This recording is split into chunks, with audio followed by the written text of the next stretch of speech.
To tonight's coverage of the BTDY Racing League Chase for the BTDY Cup. There's no place like home here at the Kansas Speedway for race 1.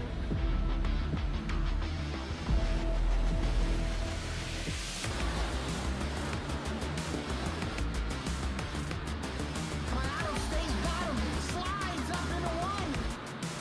He comes back up the track and he gets clobbered. Here comes Loveland to the inside. Jeff Wright will come home and he'll win the race and win the winner of the playoffs at the Kansas Speedway.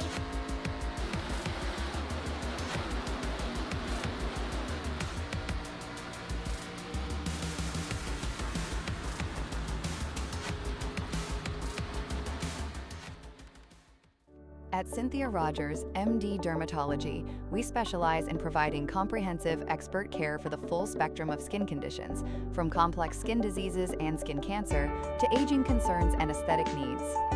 With decades of combined experience in medical, surgical, and aesthetic dermatology, our team brings both deep clinical knowledge and a patient-first approach to every visit. Our practice focuses on developing personalized treatment plans tailored to each individual's skin, health, and life stage. We're located in Port St. Lucie, Florida, in the PSL Professional Center. Learn more or schedule a visit at floridaskindoctor.com.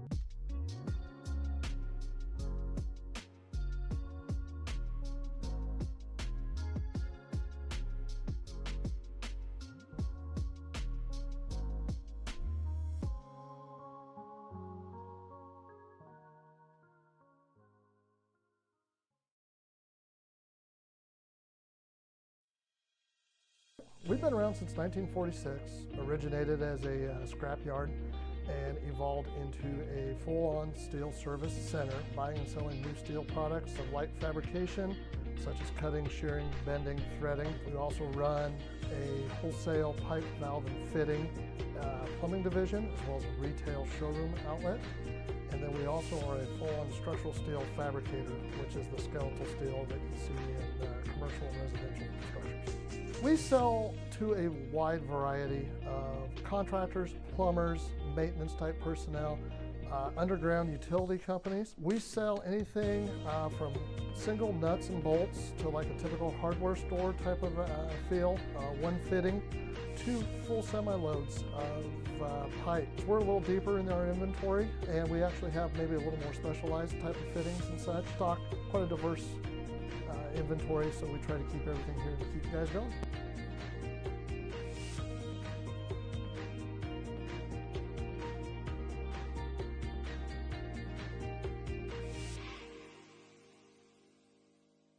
Backed by 70 years of experience, Duncan Water Systems specializes in commercial and residential water system testing, design, installation, and maintenance.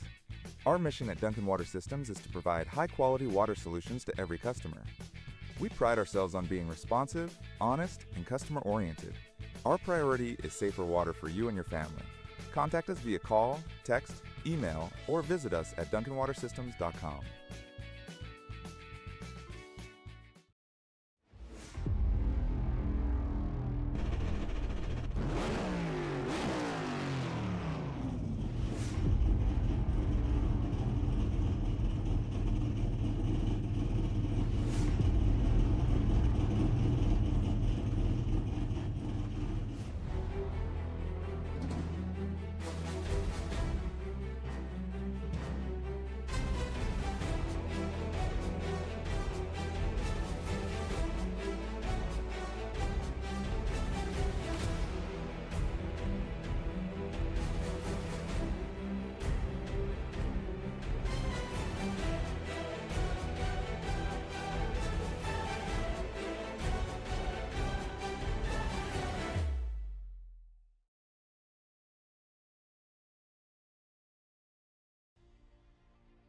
Good evening, race fans. It is Tuesday night, which means it is BTDY night in America. And tonight, Below the Double Yellow Racing League heads to the Finger Lakes of New York and Watkins Glen International Raceway for race number 15 on the season, race number 3 of our 8-race chase for the championship. We are going road course racing tonight in our quest to crown a champion here, the FloridaSkinDoctor.com Racing Series. We have got the Gemmell at the Glen 100 presented by VSPEED. We're going to bring you all the action here for 40 laps this evening. Thank you for tuning in. My name's Daniel Cunningham. Alongside me up here in the booth is the boss man himself, Adam Baker, co-commentating and producing. Adam, thank you so much for joining us up here in the booth this evening. Appreciate you stepping in, taking care of production as well. This is going to be a good race tonight, going to be a fun race. We head into this chase for the championship. How you feeling tonight? What do you think we're in for? I think we're in for a great show, as often is the case here with BTDY. They're one of the leagues that you'll see go to the road courses, and there's multiple drivers that can come out and contend for a win. Watkins Glen is one of my favorite tracks in all of the world, and my home track here in upstate New York. And looking forward to seeing these guys battle it out here. It's going to be a lot of fun to watch all of the cars wrapped in the Ryan Gemmell paint scheme that he ran here a couple of times in the ARCA series. And yeah, I'm looking forward to it, Daniel, and great to be up here with you. You mentioned it, going to be a fun one, and a lot of our drivers, like you said, having a little bit of fun with this one, running that Ryan Gemmell paint scheme for when he got to run here in real life back just a little bit ago. So really cool thing. You're going to see a lot of similar paint schemes out there tonight. Take a look at our track map here in Watkins Glen, New York. Probably the most recognizable, the most familiar road course here that NASCAR goes to, 2.45 miles in length. See that elevation from 998 feet up to 1,110 feet. It's got 7 turns by number, depending on how you count that bus stop, maybe a little bit more than that. But this track's been open since May 12th of 1956, one of the most historic racetracks, road courses in the U.S., and it always puts on a great show. Let's also take a look at our race details here this evening, let you know exactly what these drivers are going to be up against. 40 laps here this evening. Stage break, comp caution, it's going to be right at lap 10. They've got 4 sets of tires available. To mention, this is race 15 of 20 on the season, chase race number 3. And also fuel strategy going to come into this one a little bit as well. Heard from a couple drivers, probably about 20 to 24 laps on fuel. So be able to one stop. It'd be interesting to see if anybody takes advantage of that stage break to come down and get tires, or if they opt for the track position. Yeah, definitely strategy is going to be a big part of it, and it always is here at road courses. At Watkins Glen, you'll see the Cup drivers and any other series try and kind of calculate the race backwards from the end to the beginning, and you'll determine when you make your pit stops and what those stops look like throughout the event. Now let's pull up our point standings, as things have gotten a little bit more separated at the top between our 3 primary race winners here, between Brody Hays, Bailey Turner, Keith Mayato, all of them with at least 3 wins apiece. Chris Samard has closed his gap up to the points lead there by quite a few points. He's just 29 back, and you can see all of the chase drivers there in the top 12, still within reach of a championship, but some drivers starting to fall behind a little bit too much. Maybe they're going to have to make up some points here tonight and through the rest of the chase for the championship. And taking a look at 13th on back, James Loveland now takes over that 13th spot. So they call that kind of the best of the rest here. And there's a nice cash prize at the end of the season awarded for the driver who finishes first outside of the chase. And also for any driver showing up that finishes, the highest that is not in the chase, they also get a nice bonus for that. So it'll be interesting to see how those drivers battle throughout the night, and see who can come away with the victory and start to make a charge for the championship, as it looks like we're gridding up here on the racetrack. So let's head trackside and check out where your favorite drivers are rolling off here tonight. So starting up front in tonight's race at Watkins Glen, it's going to be Ryan Gemmell in his namesake race with a 110.215, the number 6 machine in that very familiar wrap, the Florida Skin Doctor machine. He'll roll off from the front. Brody Hays, his teammate, ironically not in one of his paint schemes, going to be rolling off from the 2nd position. Starting in the 3rd place here tonight, it's AJ Stravato, always a threat on the road courses. Angelo Rona is going to roll off from the 4th position alongside him in row number 2. Starting in the 5th spot, it's going to be Keith Mayato. Chris Samard starts from 6th.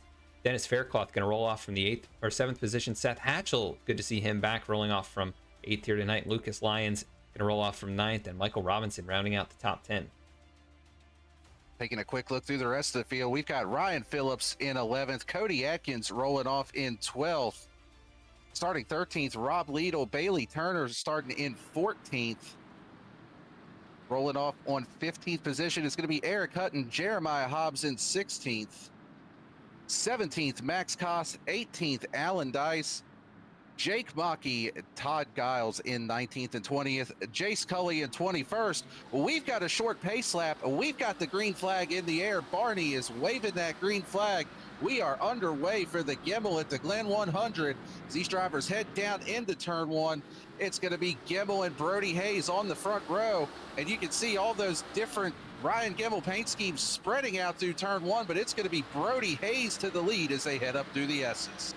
Yeah, they really made it a big challenge for us here in the commentary booth tonight, but you can tell Ryan Gemmell's apart by the number 6 on the side and the Florida Skin Doctor on the hood, and he's also in a Toyota Camry. His teammate there in the Chevy SS, Brody Hays, who's won 4 races, very good on these road courses, and has battled with Ryan Gemmell at the last couple for victories, is up here, and he gets out in front now, half a second ahead. AJ Stravato, his familiar Waste Management number 33, holding on to 3rd position, is behind them, scattering 3 or 4 wide there through the exit of the carousel, and they'll make their way down the short chute to turn number 6. I can't help but chuckle seeing all those different Ryan Gemmell black and yellow schemes just spreading out all over the track, and then the Team VSPEED drivers also showing up for the other part of the namesake of the race. Taking a quick look at our track conditions, pretty cool track temp for the most part compared to what we've seen at some other places. Only 89-degree track temp, 76 in the air. Right now, Brody Hays maintains that lead over Ryan Gemmell. And, you know, you had mentioned, Adam, Brody Hays very good at the road courses. He's actually won our first 2 road course races of the season here in BTDY. So going to be looking to make up some ground in that championship battle, and this is a great opportunity for him to do it. Seems like these have really been his wheelhouse so far this season. Yeah, it's really come down to Brody Hays and Bailey Turner. Ryan Gemmell have been up there challenging at the front of these races. You can never count out AJ Stravato. I don't think he ran in the last couple, or if he did, not have quite the finish that he would have been looking for, but up there in 3rd right now, maybe biding his time a little bit, waiting for the tires to burn off, maybe waiting for that stage break, as we've got battles further back in the field here. Jeremiah Hobbs putting pressure on Alan Dice. That's for outside your top 15 and 16th and 17th. And 4-car stack up here of identical machines. The only thing you can use to tell them apart is the number on the side, and even still they look pretty similar. But Dennis Faircloth, always good on the road courses. He leads Lucas Lyons, VSPEED's very own, in front of Bailey Turner, who rounds out the top 10. And you can always tell Lucas Lyons' scheme apart because he's got the rookie stripes on the back of it, out there doing something a little bit different. He's been up here with us in the booth the last few races as he heads up through the S's, gets down near the bus stop. You know, I've raced with him quite a bit here at this track. This is the part of the track where he really seems to make a lot of time. It's through the bus stop. You know, one of the things that we didn't touch on pre-race, though, is that this track did just have a pretty substantial update on iRacing today, and it actually changed the way that the bus stop entrance is laid out. So something for these drivers to kind of learn on the fly a little bit here, since it just released today. Those previous lines. Oh, as we're talking about Lucas, broadcaster curse is into play here. Lucas Lyons off into the gravel trap in between turns 6 and 7. Take a quick look back at this one. You know, Adam, it never seems to fail whenever I start talking about someone. This seems to happen. Just a little bit too much rear brake there. Steps out under braking. Luckily, though, he's able to keep it out of the tire barriers and get it back on track. Loses pretty much all of his track position, but not out of it, able to at least keep it damage free there. Yeah, falls all the way back to 19th, and that's a big difference between iRacing and real life. You'll see when cars get into the gravel traps here at Watkins Glen, they have a hard time getting out. But here in iRacing, it's a little bit easier to get the car rolling. So luckily for Lucas, he's able to get it back under power here and under speed. And yeah, he'll work his way down the backstretch now in 19th, see if he can make up some ground before that competition caution at lap 10. Out in front, still Brody Hays, Ryan Gemmell shadowing him, and AJ Stravato has closed the gap by a few tenths. He's down to about 1.5 seconds back as those top three have broken away by over 3.5 seconds to Keith Mayato, who leads the 22 of Angelo Ronas and the 77 of Chris Samard. Seth Hatchell, Dennis Faircloth, Bailey Turner, and Eric Hutton, the rest of the top 10. Yeah, some really close racing here. Angelo Ronas has been right on the back bumper of that 36 of Keith Mayato here for the last lap or so. Let's take a look back from Keith Mayato to that 22 of Angelo Ronas, another one of those Ryan Gemmell paint schemes. This is just a really cool angle going up through the S's here. You can see just the elevation change, the back and forth, the weight transfer across the car. Angelo gains a lot of ground on the entrance to that bus stop. Not really the best passing zone there, but Angelo Ronas making a ton of time as they went through that section. Yeah, you can really send these stock cars in and abuse them a little bit, just using up all the curbs and sometimes even more than the curbs. You get into the grass sometimes, and you can really get these cars to rotate by using that weight transfer you mentioned. This track so unique compared to all the other road courses, really high speed, and these stock cars are a lot of fun to drive around here. Angelo, not a stranger to running well here. He's definitely performed well at this track in the past, along with the drivers surrounding him, Mayato, Samard, and Hatchell, the VSPEED drivers, usually accustomed to running up there in the top 5, top 10. So definitely a good depth of skill here in BTDY at these road courses. Yeah, absolutely. And this really the closest battle that we have within the top 5. Back up front, though, it is starting to close up just a little bit here. Of course, as I said that, it looks like Brody Hays able to gain just a little bit of time through that bus stop on Ryan Gemmell, but not pulling away and setting sail here. And you know, with it being such a short run to that competition caution, if you're planning on pitting, you know, this would be the time to really burn it down, see what you got. But I can't help but feel like a lot of these drivers, since it's not going to really put you in that window to make it to the end, can't help but think a lot of these guys might just be trying to pace and save some tire right now, so that way they can stay out on that comp caution and try to you know, one stop it under green a little bit later on. Yeah, just looking at lap times, I mean, we're seeing a couple of tenths of fall off from fresh tires, but really not too much right now. This track having a fairly recently repaved surface. I believe that was about 6-7 years ago, maybe a little bit more than that. But yeah, the curbs being repainted here, definitely a different look to it. As good run up the S's, and there goes Ryan Gemmell right on through, passes him down the backstretch before they get to the bus stop.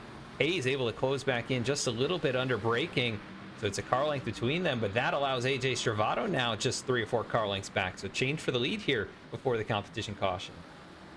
Yeah, Ryan Gemmell got a really good run up through the S's that allowed him to carry that momentum down that straightaway and get around Brody Hays. Brody maybe just letting him go right now, a little early to be fighting that, especially with the comp caution coming up, but still a really nice run up through the S's by Ryan Gemmell.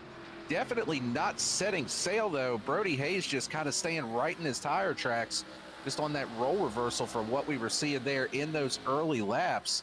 It just seems like they're able to hang with one another really well, as we've actually got a car on pit road here. It's going to be the 24 of Bailey Turner.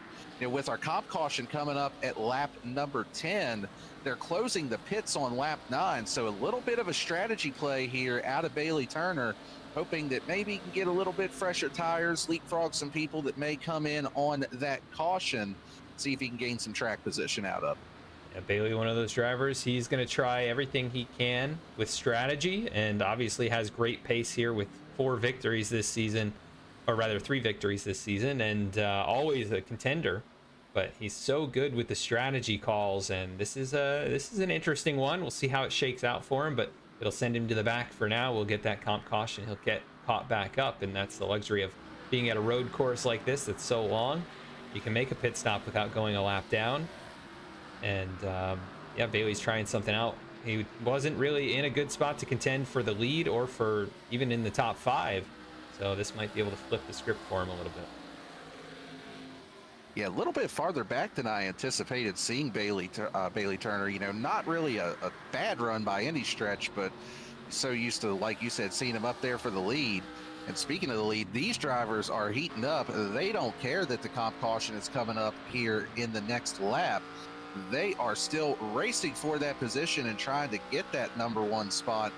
Brody Hays still putting the pressure on Ryan Gemmell. You could see that Gemmell got a little bit wide there when they came out of turn 1. Heading into the bus stop, man, Ryan Gemmell catches a lot of curb there. Doesn't seem to upset the balance too bad on that car.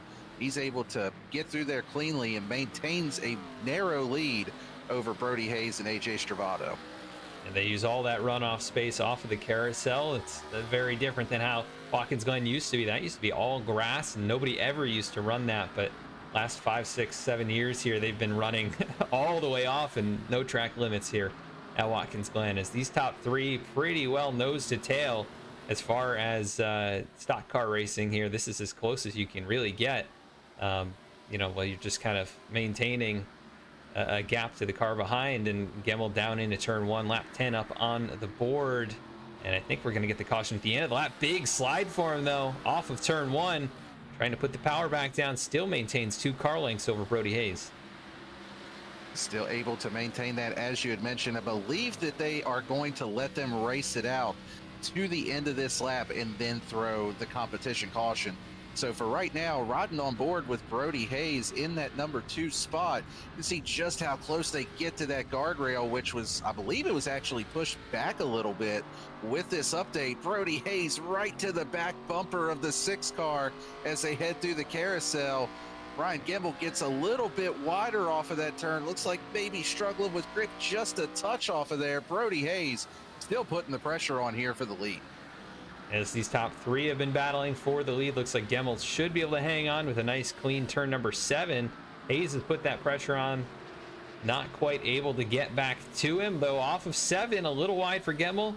Coming back to the stripe, he'll get the lead here at the competition caution.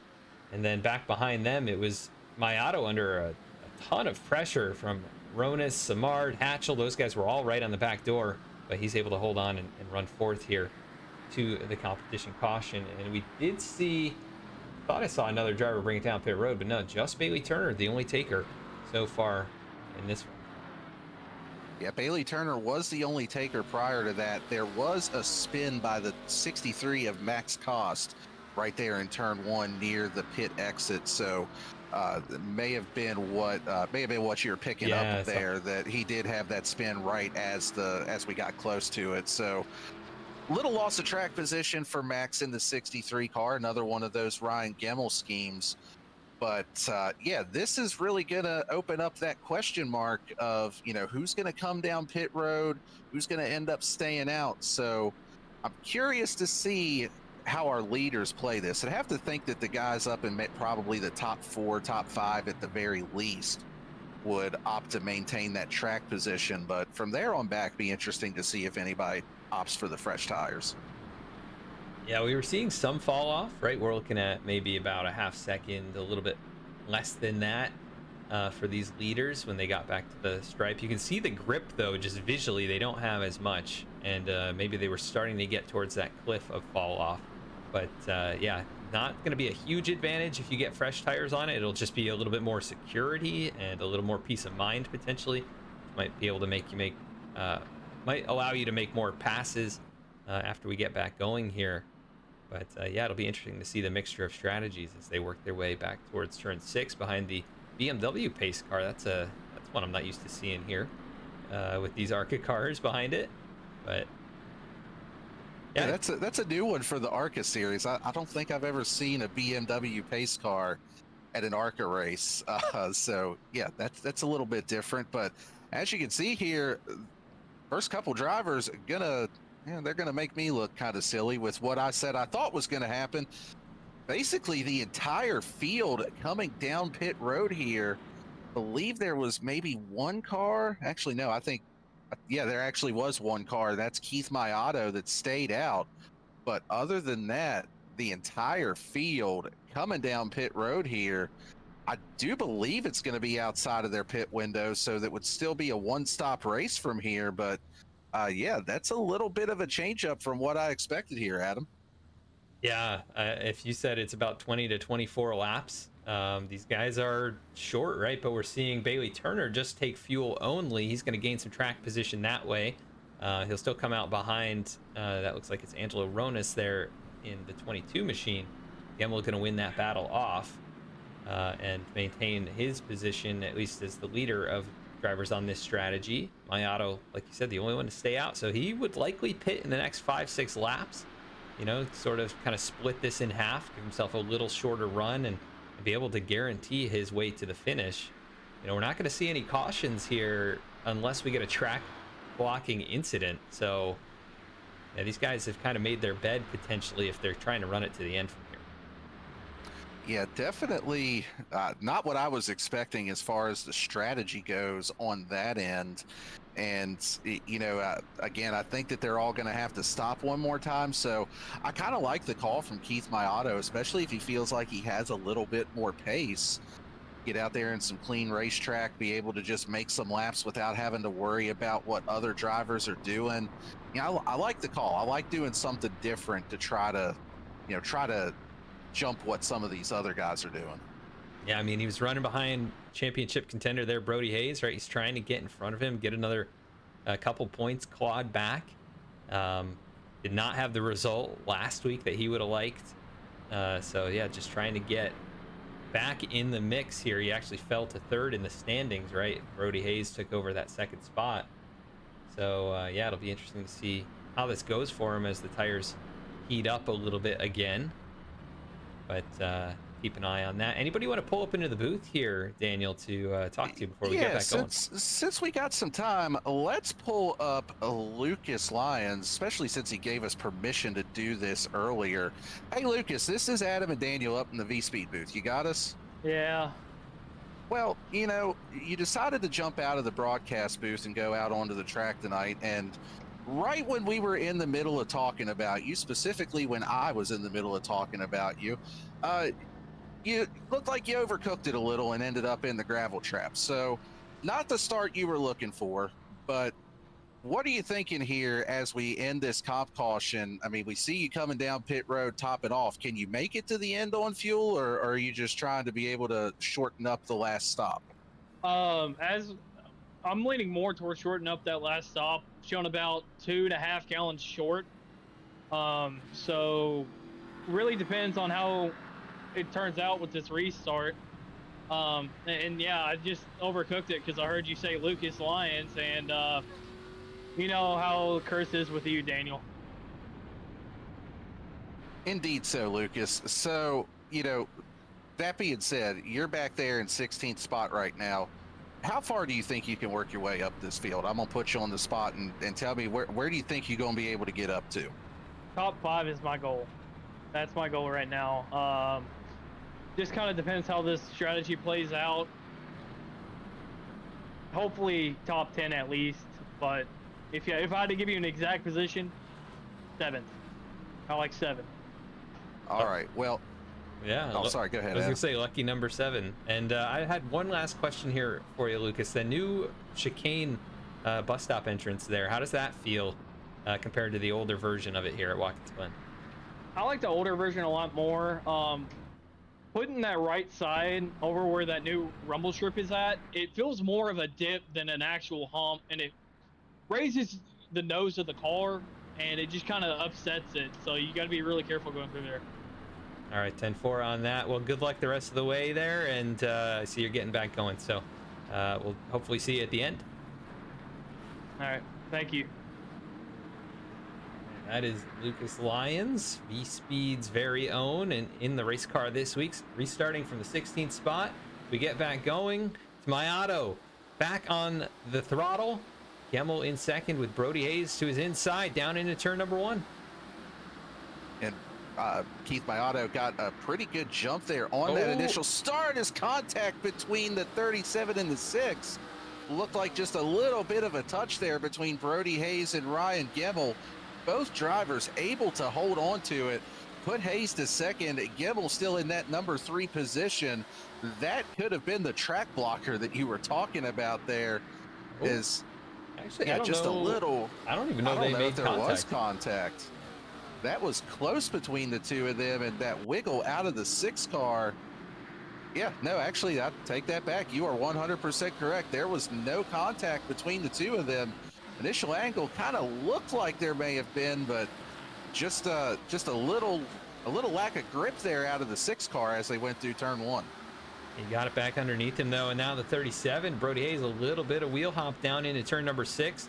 They're putting pressure on each other for that second spot. Mayato's been able to pull out a 3/4 of a second lead though, even on these older tires, so obviously have been saving a little bit. Has that good long run speed, and now almost a second ahead of his teammate Brody Hays.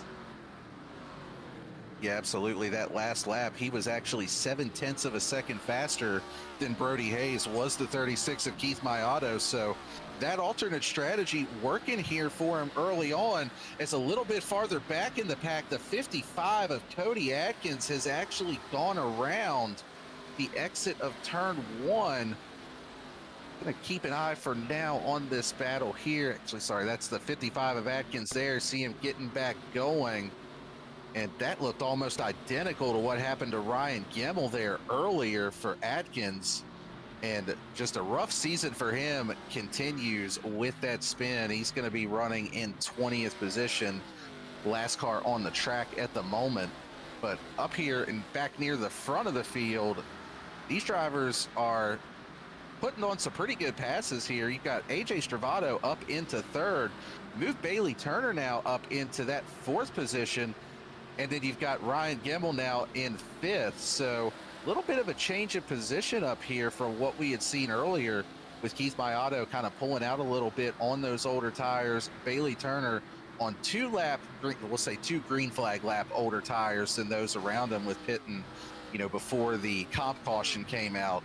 So a little mix of strategy up here at the front as well. And Gemmell lost those spots at the top of the S's as Stravato and Bailey Turner just were able to overtake him there. And Gemmell, I don't know if it was a bad run off of turn 1 or into turn number 2, but definitely lost some momentum and lost those spots and settled in here inside the top 5 behind the 24 machine of Bailey Turner. And then you've got Ronis Faircloth now up to 7, actually right back to where he started. I had lost a couple of spots at one point. Samard back to 8th here after starting in 6th. Eric Hutton behind him, he is up 6 positions. I've seen Eric have great performances here at Watkins Glen. He actually beat me straight up once here in BTDY for a win back in the Xfinity cars a couple of years back, and it was a lot of fun racing with him here. Ryan Phillips rounding out the top 10. We've got battles outside of the top 10. Hatchell is back here in 15th. Not sure if it was a bad pit stop or what exactly, but he is well outside of the top 10 now and battling with Jeremiah Hobbs, Michael Robinson, Rob Liedl as well. All in this battle is big lockup for the 080. Yeah, that was Rob Liedl with the lockup on the right front and then gets loose through turn 1. This seems like you get too far offline with where that rumble strip is. It's not out of bounds. You can go out there now in turn 1 with the way that they've updated some of these track limits. But yeah, just it looks like you lose a little bit of grip. As back up front, put Brody Hays back to the number 1 position. He is taking the lead from Keith Mayato, and that is going to put also AJ Stravato on their back bumper. He's looking to try to make the move here as well. Top 3 cars all pretty close together at this point, although Brody Hays starting to pull just a little bit of a gap here, especially with that tire advantage now having the clean racetrack. Yeah, you can really see Keith starting to struggle. Not a lot of rear grip there, not a lot of security as they head down into turn 1. It looks like Stravato going to peak the driver's right down to the apex of the turn there, back on the throttle. Mayato using all of that runoff space. He's going to probably give the position up to AJ Stravato into turn 2. He will. slots in front of Bailey Turner. Going to try and regain some momentum here and hang on to third until he has to make his first pit stop of the race. But yeah, Brody Hays now 1.2 seconds up the road from AJ. Yeah, Brody Hays able to pull a little bit of a gap there as those drivers were battling for that second spot. So go ahead and put AJ Stravato up to that number 2 position. Bailey Turner, Ryan Gemmell there right behind Keith Mayato, trying to make that move to get around him as well. And, you know, just based off of what we had seen earlier in the season with the road courses, with Brody Hays getting those wins, not entirely surprising to see him out in front here. Yeah, definitely not a surprise to see the speed in the number 37 machine. We saw a lot of change for position outside the top 10 just a moment ago. Jeremiah Hobbs lost a couple spots, I believe. Michael Robinson, Alan Dice, some of these guys all changing positions just a moment ago. And this is all happening outside the top 10. A little blinking issue there for the 27 machine. Up inside the top 5, Gemmell has closed back up to Bailey Turner, putting pressure on the 24. And Dennis Fairclough, or rather Angelo Ronis, one of the other Ryan Gemmell paint schemes, is starting to close in on the top 5. He has made pretty good inroads here. The last couple of laps, he's been a tenth or two faster. So starting to close the gap there and try and get in position to fight for this win. Yeah, you mentioned it. Angelo Ronis showing a lot of good speed right here as he closes in, and you're also right. It's a little bit easy to mix up all of these different Ryan Gemmell schemes that we're seeing. So yeah, it's a little bit of a challenge up here for us sometimes, but it's all in fun. So cool to see that many drivers running the paint scheme. So you see up ahead of that battle when we were on board with the 22 of Angelo Ronis, Bailey Turner and Ryan Gemmell still fighting for that number 4 position. Looks like Gemmell's got a little bit of a run to the inside, not quite able to make the pass as they get down into turn 1. Bailey Turner going to hang on to that position for now, really late on the brakes there, and a really nice job of actually getting down in that turn for the 24. Yeah, sometimes when you go to kind of block or brake late like that, you actually miss the apex of the corner, run wide on exit, and that can give the driver behind you a little bit of an advantage when you get back onto the throttle. And that's what Ryan was trying to do, force a mistake from Bailey Turner, but unfazed that time and actually able to extend just a little bit here out of the bus stop as they're putting pressure on Keith Mayato, who continues to slip and slide as his tires start to fade away. And we'll see when he makes that pit stop. It's not going to be too far off now as we've reached pretty much the halfway point of this race. Yeah, I'm going to be really curious to see how long that Keith Mayato will try to ride this out.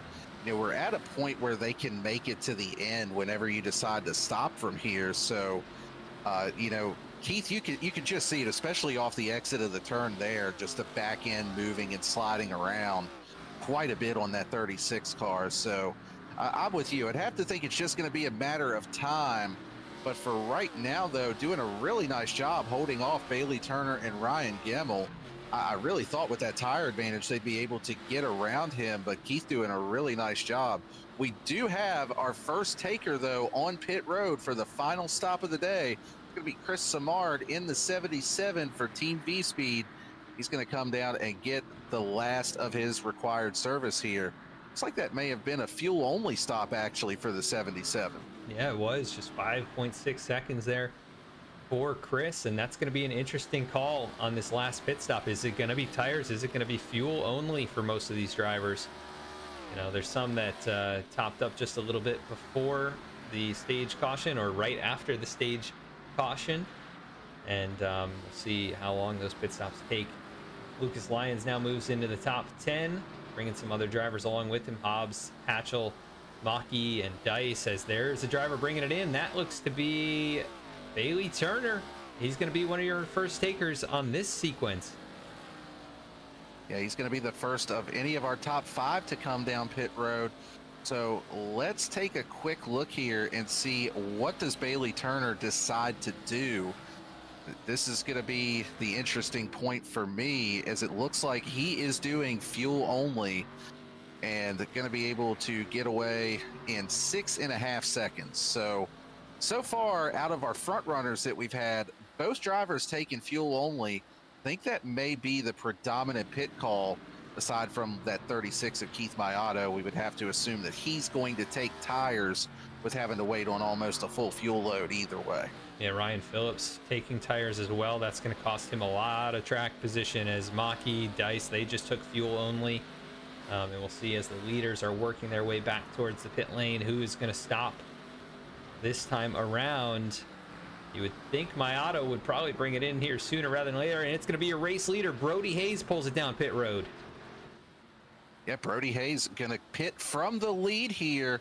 It's going to hand the lead over to AJ Stravato. So, and again, as we've been talking about, just interesting to see who is going to take tires. If any of these guys think that the extra time on pit road is going to be worth it. You can also see Lucas Lyons on pit road here as well. Talking to him during that stage caution. So you can see Brody Hays coming in and getting the last of his service. Going to be fuel only for him as well. 42 of Lucas Lyons working down pit road. Pretty sure he's going to be doing fuel only here as well. 7.4 seconds for Hays on his stop. Lucas out in 6 flat. And he did, as you mentioned, he did come down and top off on that caution as well. So it makes up a little bit of time here, though, under green to do that. Lost the track position, you know, under yellow flag, which is not as much of a loss as it would be if he did that under green. And look at Stravato wheeling it off of turn number 6. Is he going to bring it in this time, seeing Brody Hays bring it in the last time around? And wow, Stravato really sliding. Here comes Mayato, going to pull it down. We'll see who else is going to bring it in behind him. But Stravato really starting to struggle. You got to wonder if he's going to elect to take tires the longer he stays out here, or maybe it's just the balance with the fuel burning off a little bit. Yeah, and that's a good point. With having that lower fuel load, that's also going to change, you know, the grip levels as well. So, yeah, I'm just looking at the lap times right now. They've only fallen off by about a half a second for the most part throughout the field, you know, give or take a couple of tenths.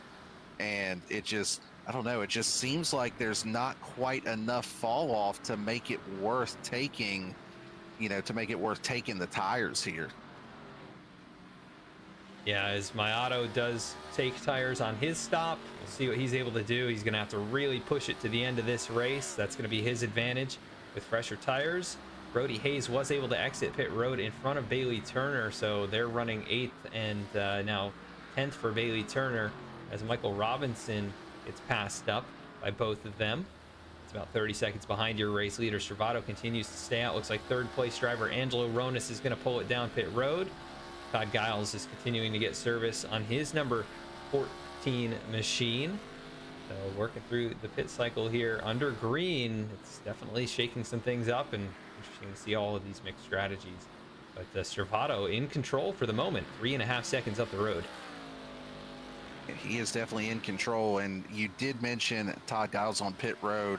He did have some pretty substantial damage to the front of his car, so getting that repaired as he sits currently on the pit road.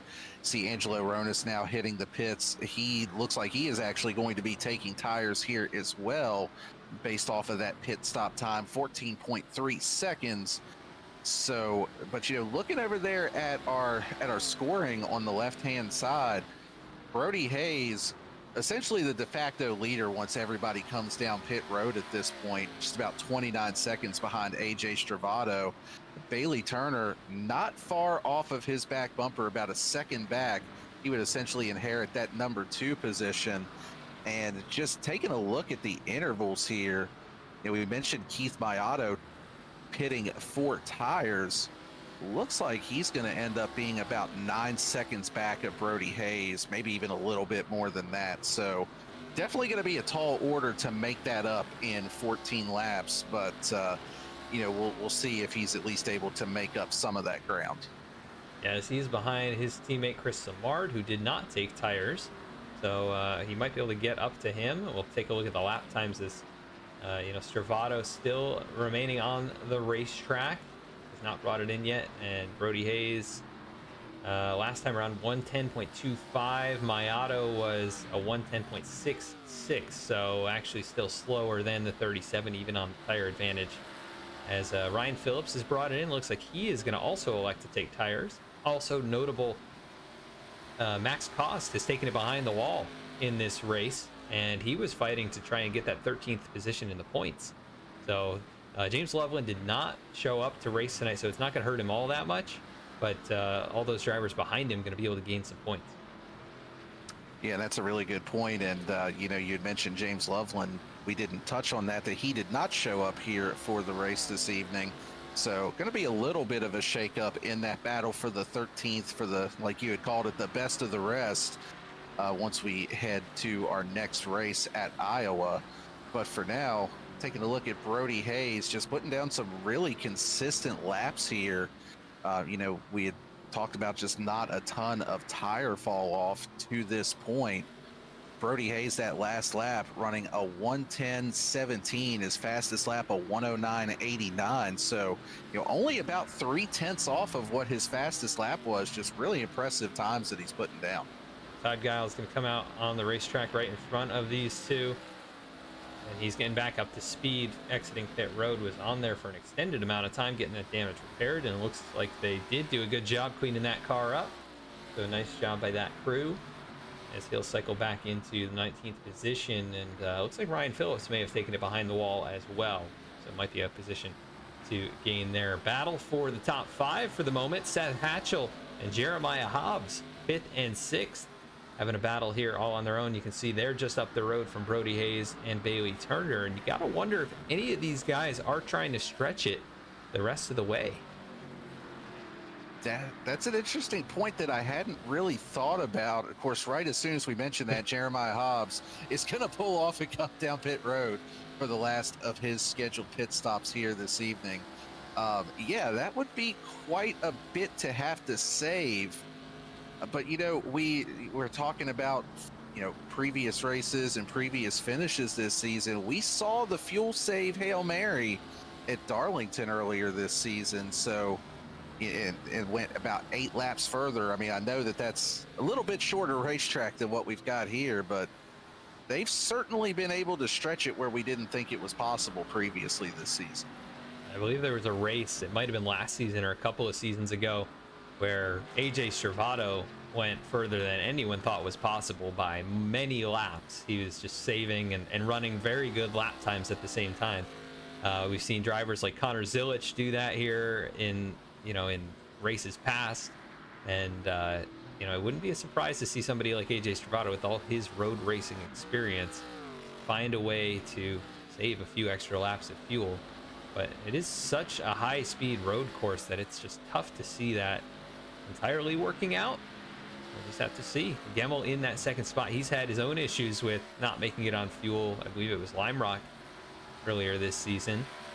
But running in that second spot, doing what he can for the moment to maybe preserve a little bit of fuel. And it was interesting. I was just thinking about that myself. How ironic that we're at the Gemmell at the Glen 100, and we're talking about fuel strategy with Ryan Gemmell having his fuel issues earlier this season in the real life ARCA races. So it's fitting that comes into play here this evening.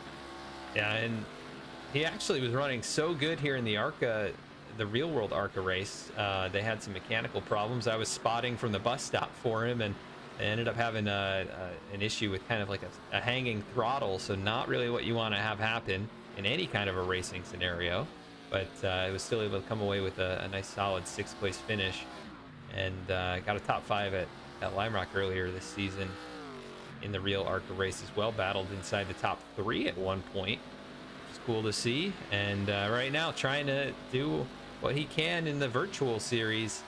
AJ Servato still showing the way. We're keeping an eye on other drivers possibly bringing it in. Hobbs had brought it down. Still quite a few yet to do that, but here comes Hatchell. He is going to pit it, so he's not going to try and stretch it the rest of the way. And that leaves 6 cars yet to make a pit stop. Actually make that 5 now with the 8 machine on there. Rob Liedl back in the 12th place, and then your top 4 drivers have yet to bring it down for their final pit stop of the day. You would think Servato might do it sooner rather than later if he can't stretch it, and he's gonna stay out another time. 18 laps so far. Yeah, I'm really curious to see if maybe, you had mentioned he's got a lot of that road racing experience. I know he does the 24 at Daytona every year, runs a lot of other road course events, like the big special events and things like that. So definitely a lot of experience here as we ride on board with AJ Stravado as he heads up through the S's. It's a really cool view of him getting through that portion of the track. And this is the angle that I'm really curious to see, is how he gets in through this bus stop, puts it right up against the guardrail, catching every bit of curb that he can to help that car rotate. That's just a really cool angle to see with one of the really good road racers in this series, how they're attacking it. And these cars obviously so different from a GT car or a Daytona prototype or any of those types of cars that we see AJ run a lot for the endurance races, and so good in those cars. He used to be the class of the field here in these in the BTDY races, but he is going to bring it down pit road as we talk about him. That may hand the lead to Ryan Gemmell. He is going to stay out, and we'll see what Eric Hutton in third place elects to do. He's going to stay out another lap, so Stravado bringing it in, probably going to take a very short little spurt of fuel here, and we'll see where he cycles back out. Faircloth also going to stay on the racetrack. Still, the top three will have yet to pit in this one. Brody Hays now working off of turn number 7.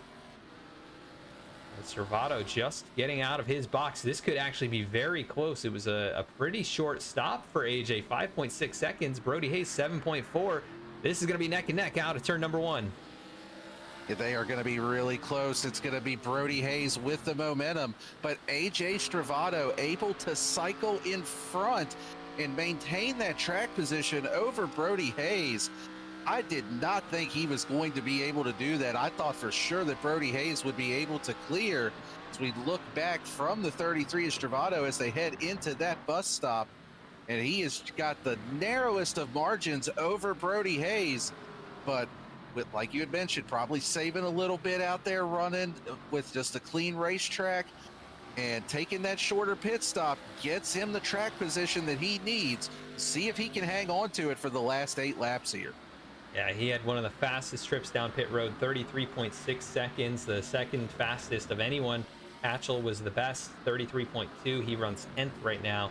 And looking at Brody Hays, it was 35.8, so 2.2 seconds different there.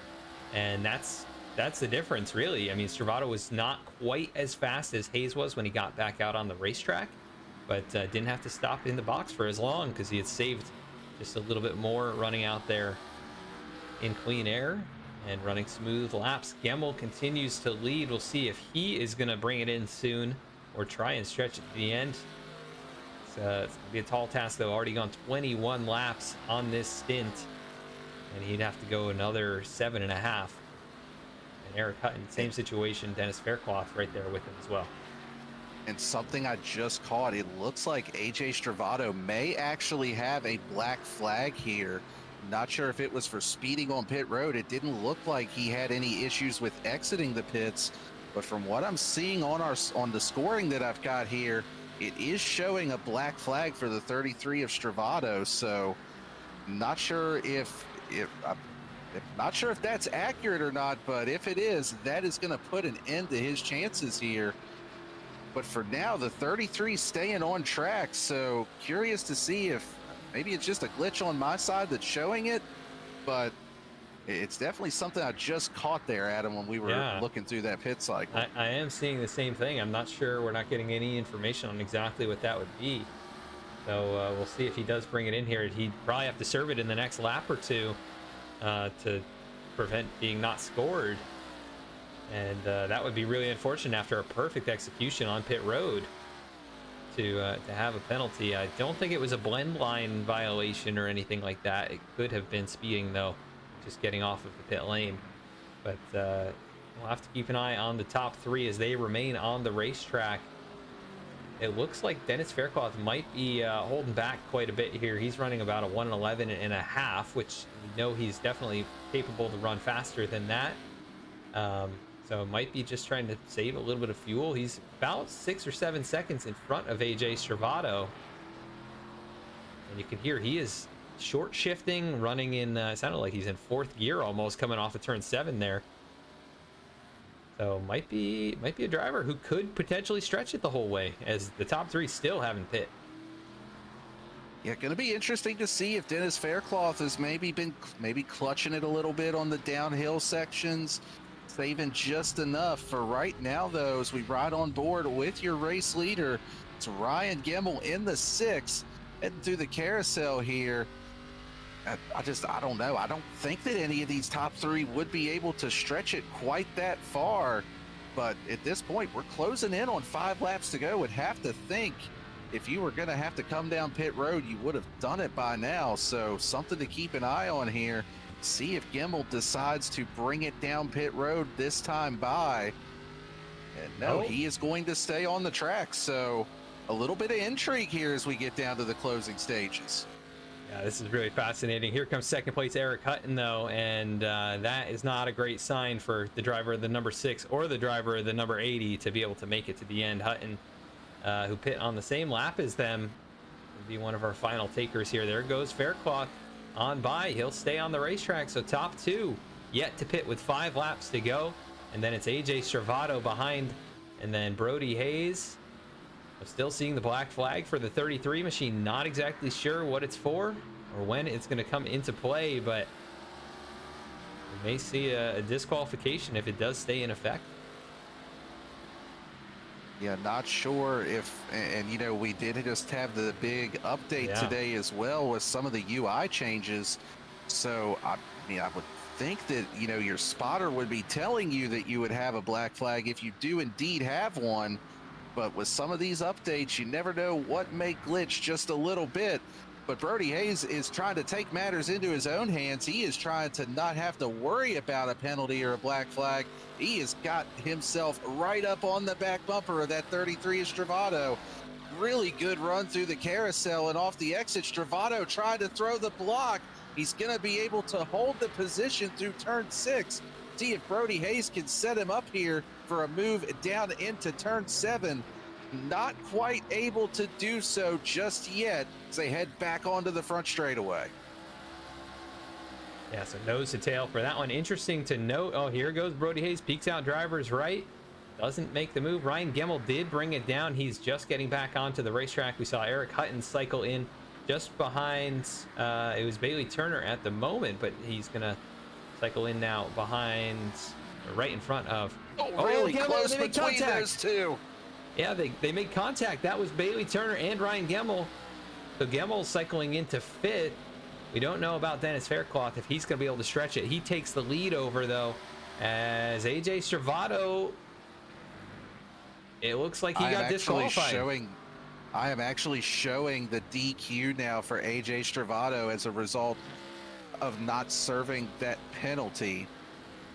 So that is going to hand the lead to the 37 of Brody Hays. Now the big question, can Dennis Faircloth in the 80, can he save enough fuel? And we're going to answer that question. He's going to come down pit road right now. Talk about timing. Couldn't have timed that one much better. Yeah, and he's going to hand the lead up there after leading for just 1 lap. And Brody Hays will resume the top spot. Now the battle's going to be on for 2nd between Turner and Gemmell. They race past the stripe, 3 laps to go. And then Eric Hutton is not too far behind these guys. So this could be a 3-way battle for podium positions, as Brody Hays really is just driven away from them through this second part of the race. Now 6.5 seconds up the road. That is a very impressive effort there by the 37. Yeah, really good battle here. And actually just saw in the iRacing text chat from AJ Stravado, I may or may not have hit 43 miles per hour, missing where the pit exit was. Oh, man. With trying to cycle out in front of Brody Hays. So a rare mistake there from AJ Stravado with that speeding penalty. Shaping up to be a really good battle, but we still got a really good battle between Ryan Gemmell, Bailey Turner battling for that number 2 position. Bailey Turner hanging on to it for now. Gemmell is putting the heat on as they head through 6 and 7. They're going to be coming back to 2 laps to go. All of this happening well behind Brody Hays, who's in control of this one. Gemmell gets a nice run off 7. Bailey Turner got a big slide off that corner. He's going to look to driver's right. And Bailey almost shuts the door on him. Ryan going to maybe try and do a little bit of a crossover move off exit of turn number 1. Not going to happen that time. They race all the way out to the safer barrier, back down into turn 2 and up the S's.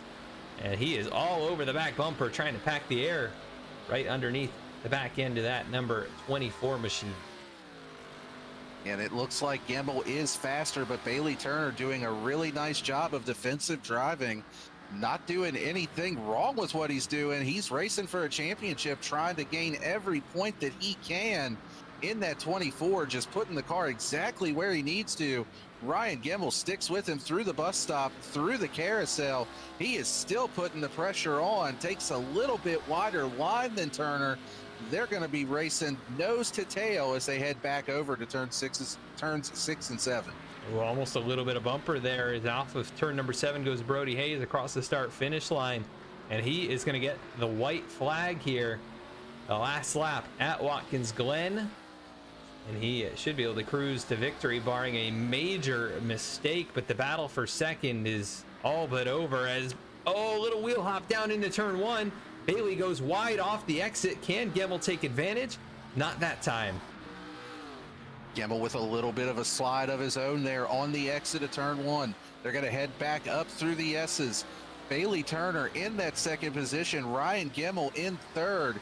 It seems like this next section coming up is where Gemmell has really been making a lot of time, able to close right in on the back bumper. He catches a lot of curb, but hits that turn perfectly. Gemmell right on the back bumper of Bailey Turner as they head through the carousel. And racing off of the carousel back towards turn number 6. It is nose to tail between these two. Almost a little bit of an issue there for Bailey Turner, but down into the braking zone, still nose to tail. Can the 6 of Gemmell get alongside off of 6? He's going to try one more time into 7. They make some contact there. A big block by the 24. Brody Hays is going to win, and the battle for second is going to go to Bailey Turner, trying to limit the damage in the championship. And Ryan Gemmell going to round out your podium here. How about the win from Brody Hays, though? Dominating performance for him, as he will get his 3rd road course win of the season. Yeah, just a really strong run there for Brody Hays. Leads 15 laps this evening on his way to victory. That battle for second between Bailey Turner and Ryan Gemmell was almost giving me shades of Connor Zilich and SVG here in the Xfinity series back just a few weeks ago, especially with that little bit of contact through the same part of the track that they made contact. So just a really, really awesome battle between those two, and between the two similarly painted schemes there. Bailey Turner able to beat Ryan Gemmell back to the line in his own paint scheme. See, Gemmell gets a really strong run. Bailey Turner just able to hang on. Ever so slight contact. Gemmell in a 4-wheel slide off of turn 7. They head back to the line, but just really good racing there between those two for the last handful of laps. Yeah, always fun to see battles hard like that here at Watkins Glen, and there's always somebody to race around here in BTDY. These guys always have, there's some competition that's on the same skill level as you, and you're always finding yourself in the midst of a battle on a road course, which is not what you see at every league here. BTDY puts on a great show at these road courses, and Brody Hays, rather, burning it down here on the front stretch, celebrating for the 3rd time at a road course this season. We'll interview him as well as the top 3 finishers from Watkins Glen and take a look at our race rundown after a quick commercial break.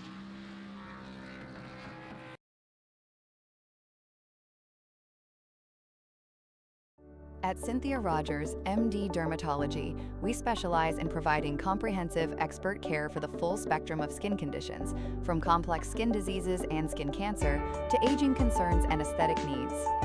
With decades of combined experience in medical, surgical, and aesthetic dermatology, our team brings both deep clinical knowledge and a patient-first approach to every visit. Our practice focuses on developing personalized treatment plans tailored to each individual's skin, health, and life stage. We're located in Port St. Lucie, Florida, in the PSL Professional Center. Learn more or schedule a visit at floridaskindoctor.com.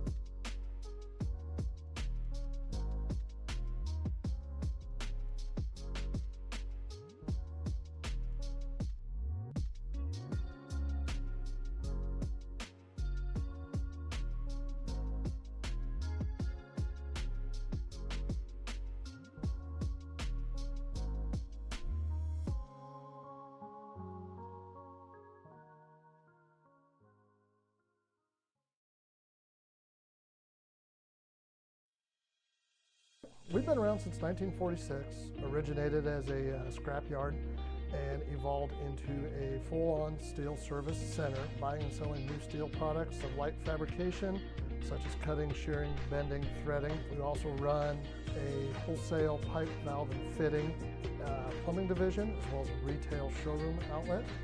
And then we also are a full-on structural steel fabricator, which is the skeletal steel that you see in commercial and residential structures. We sell to a wide variety of contractors, plumbers, maintenance type personnel, underground utility companies. We sell anything from single nuts and bolts to like a typical hardware store type of feel, one fitting, to full semi-loads of pipes. We're a little deeper in our inventory, and we actually have maybe a little more specialized type of fittings and such. Stock quite a diverse inventory, so we try to keep everything here to keep you guys going.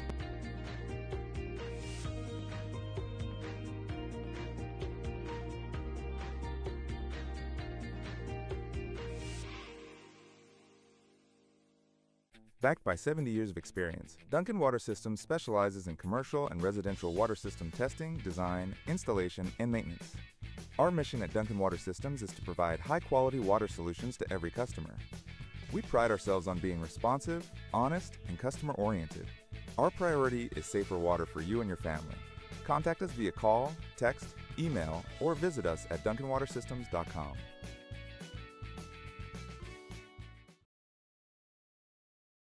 Welcome back to the Gemmell at the Glen 100, presented by VSPEED here at Watkins Glen International Raceway. We're going to give you the full race rundown here to let you know where your favorite driver finished this evening. You can see where all of these drivers ended up here at the end of this event. Coming home with the win this evening, of course, is Brody Hays in that number 37 car. Really strong performance from him. Bailey Turner, another one of our chase drivers, coming home in second. Ryan Gemmell, using that real-life experience here, putting it to work, coming home third, rounding out the podium. You got Keith Mayato and Eric Hutton rounding out our top five.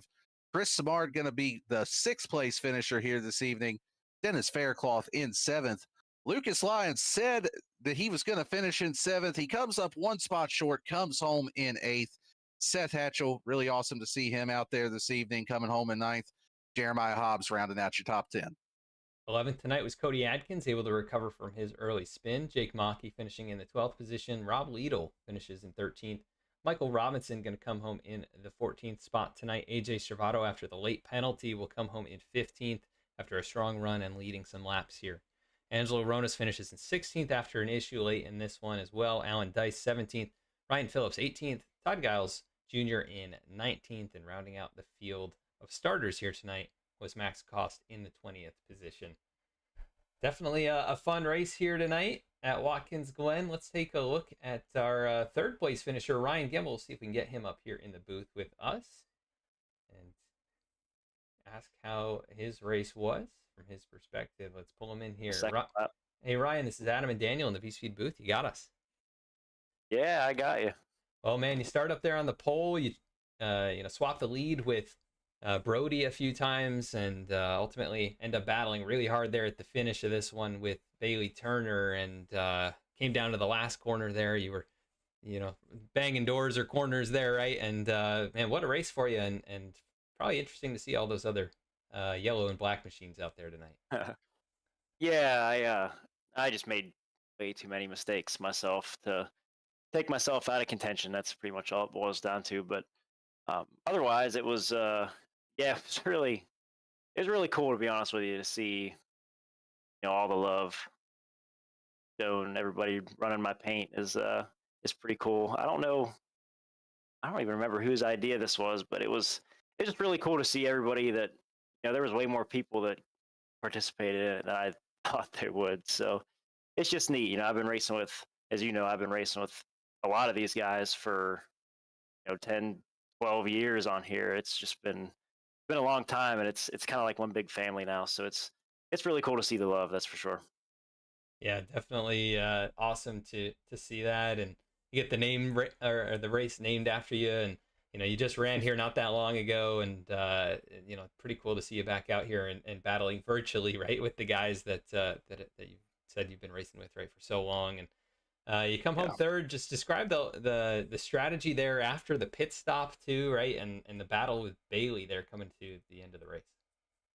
Yeah, so I mean, there was really no strategy involved for me. I just made a mistake at the top of the S's on like the second lap after the restart, and I ended up backing way out of it to let Bailey and AJ, and I think I let somebody else go too, just to avoid the mayhem that could be at the top of the S's. So I backed way out of it and was hoping I could have some long run pace, but it never really fell off like I feel like it probably should have for everybody really.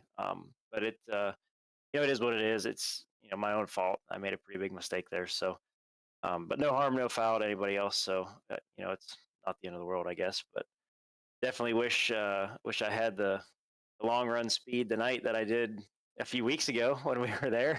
We definitely gave Brody a run for his money. That's for sure. But no, all in all, it was a good night. Yeah, I was gonna say, how does this compare virtually? We've got the new scan and the new artwork here. Watkins Glen should be updated similar to the real racetrack. How does it feel, just driving the iRacing machine versus a real ARCA car around here? It's pretty similar, how it reacts and just kind of the overall stability of the car. I think this specific car is based off of the unrestricted motor, but when we go there in real life, they make us put a restrictor plate on it. So in real life, we're actually a good bit slower than we were tonight.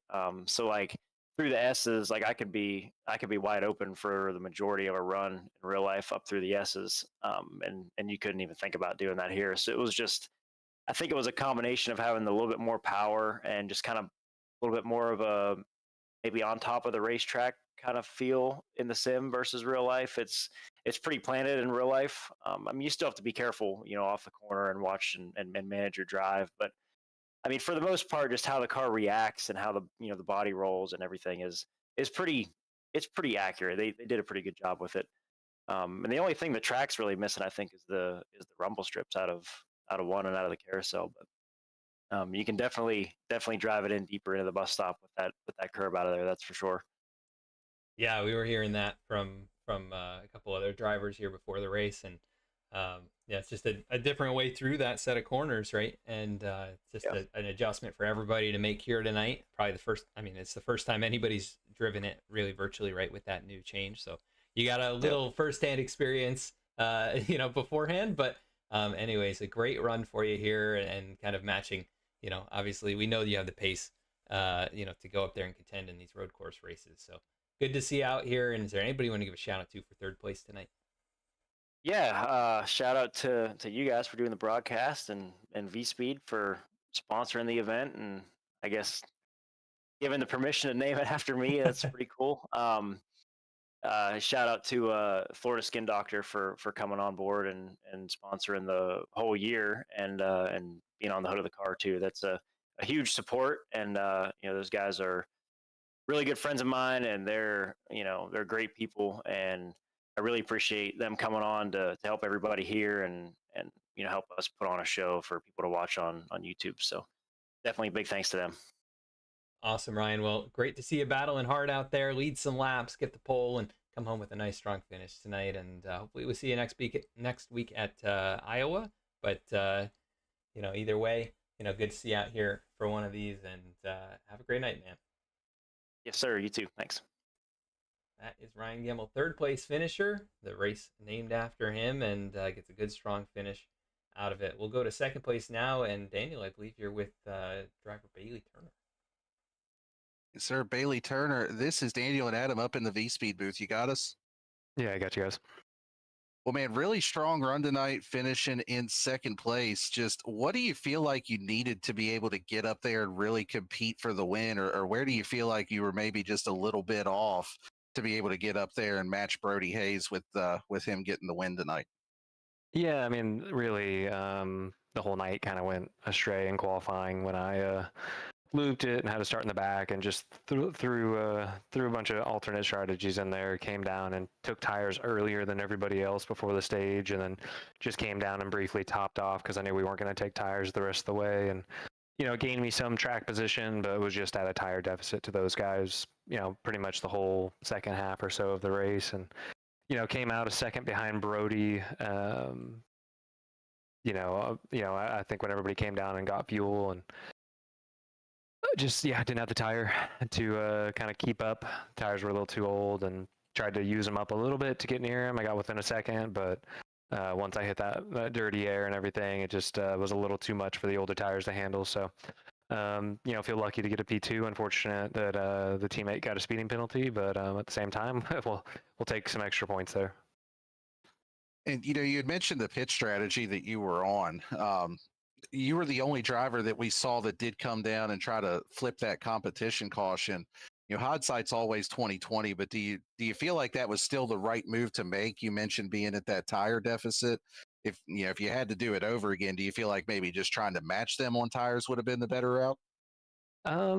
No, probably not. Just because I needed the track position. It was so tough to pass. I mean, I was probably half a second or so a lap faster than Keith when he decided to stay out on the really old stuff, and still couldn't pass him unless he slipped up, and he never could. So I just had to do with the alternate strategies there. This track's always a really tough track to pass, especially with this car in dirty air and all the high speed sections. So the only gripe I have with my strategy is maybe not coming back down during the stage to top off and just lining up ahead of all of those guys.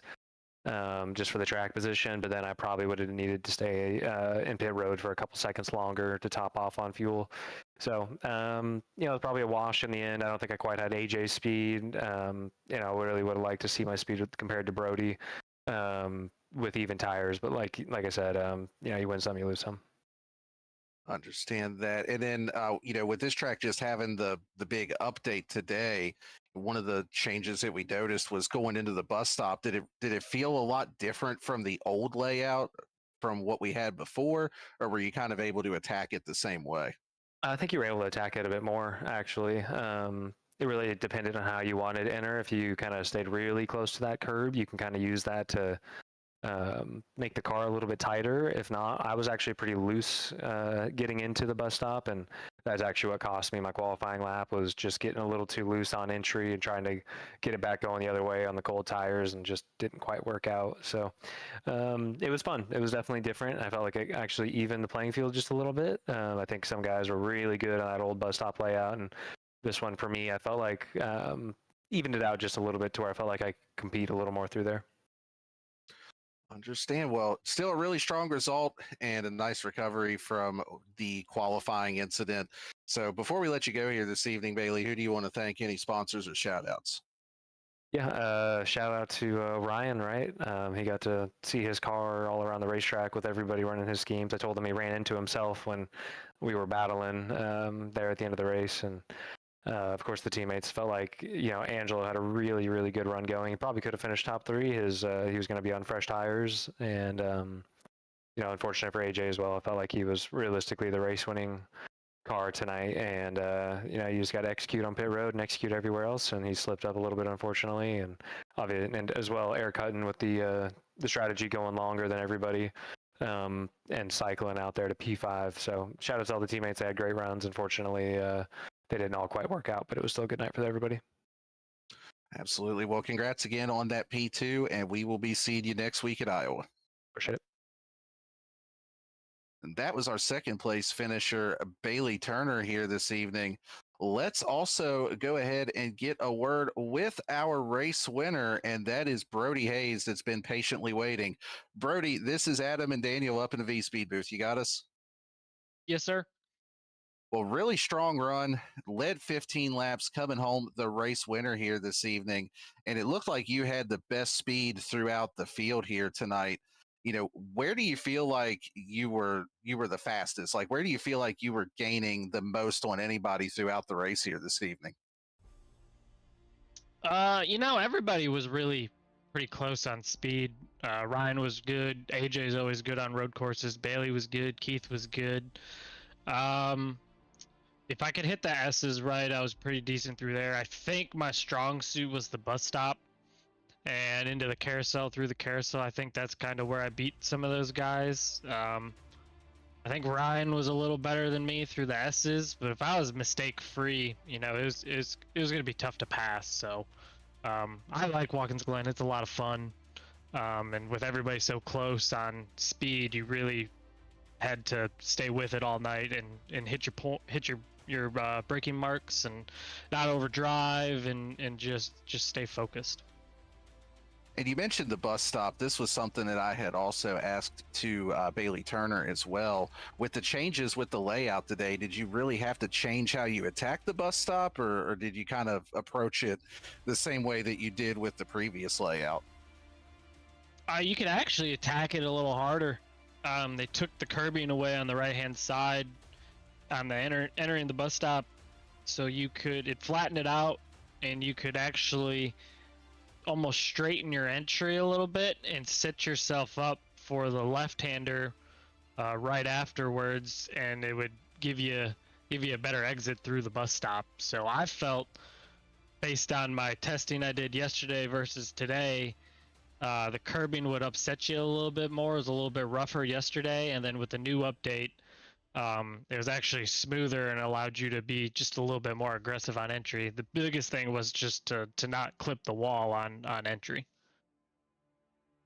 Well, really strong run. You came into this race as the points leader, and you are going to leave as the points leader as well. As far as, with where we stand going to Iowa next week, hitting the halfway point of this chase for the championship, how are you liking your chances so far, and how do you feel about Iowa next week?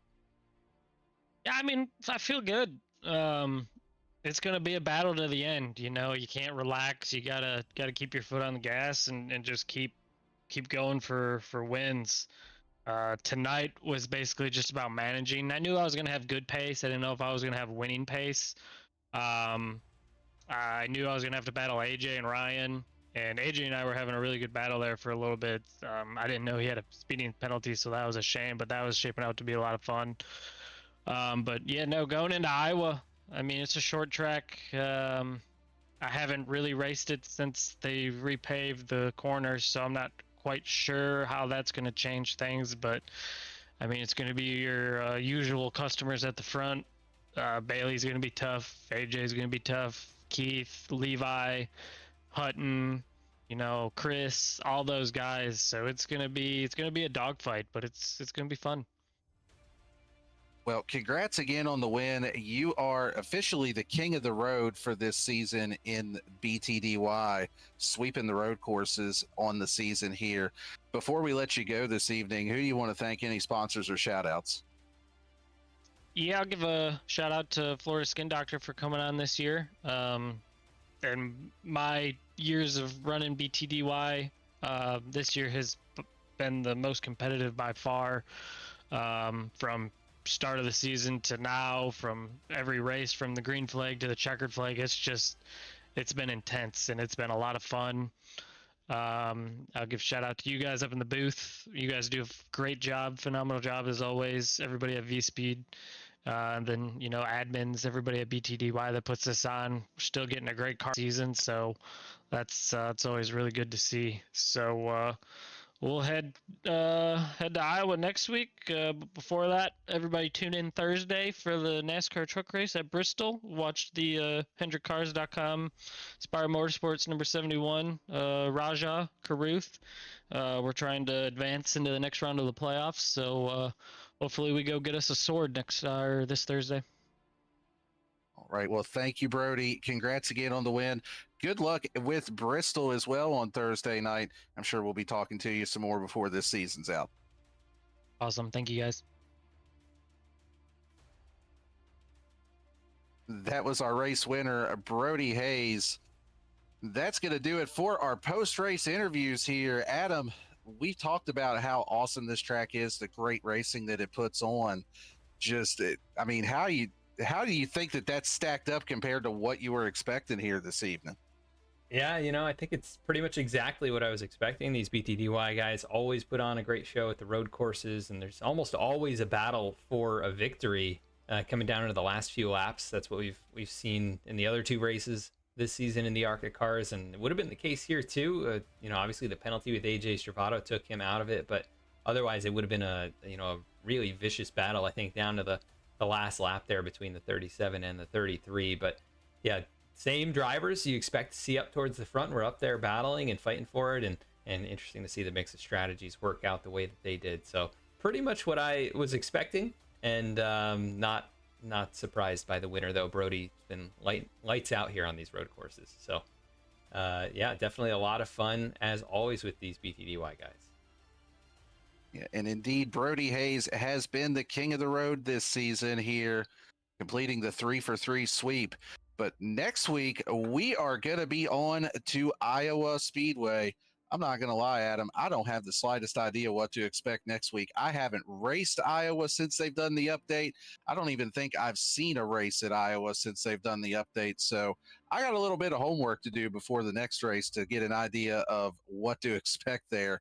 But one thing about it, this FloridaSkinDoctor.com BTDY Racing Series will definitely put on a phenomenal show as we hit the halfway point of our race for the championship, that 8-race chase. But as far as our coverage here this evening, that is going to wrap it up here at Watkins Glen. So on behalf of all the admins here at BTDY, for Adam Baker and Bradley Cooper at VSPEED, and again, Adam, thank you for filling in here for Lucas Lyons while he was out on track, co-commentating and producing this evening. Appreciate that. My name's Daniel Cunningham, saying thank you again for tuning in. You'll catch us right here again next week on VSPEED as we head to Iowa.